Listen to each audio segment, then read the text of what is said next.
lot of fear out there right now, plaguing organizations, plaguing professionals, plaguing individuals. And it's interesting in that fear actually leads us to the wrong conclusions. We absolutely, positively need to react to fear. You can't dismiss it entirely, and I think it's important to separate. There's two types of fears. There's anxieties, which is fear of fear itself, which often leads to paralysis. And then there's good fear, fear of being outside your comfort zone, because it lets you know that you're doing something worthy of notice.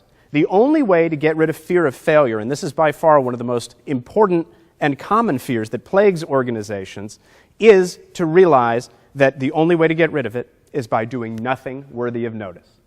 Nothing exceptional. Keep your head down. Do what you're told. Do it the same way it's always been done. Don't ever question it. Is that a recipe for success, do you think, when the roadmap is constantly changing? All too often, fear leads us to paralysis. So fearlessness is not the state of being without fear.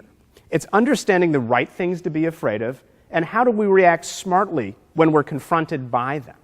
On the flip side, if we allow ourselves to be paralyzed by fear, then we actually wind up causing our own worst nightmares to come true.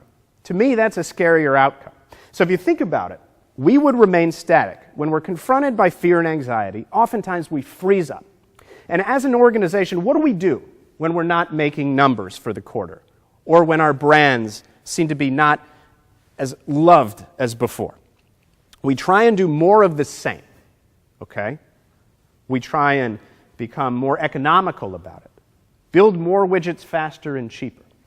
But the problem is, the world is changing.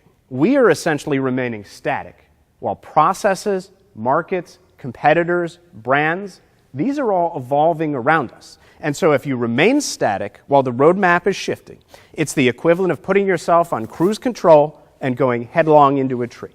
Because if the path sits there in front of you and it changes suddenly, you've got to be able to react. So flexibility is key.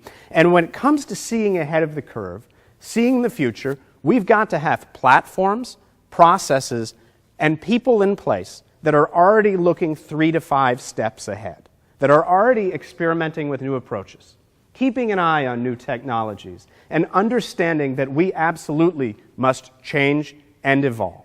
To stand still while the world moves around us, that's actually the unnatural state. The world moves constantly, the world changes constantly, and it's always evolving. And as professionals and organizations, we've got to be too.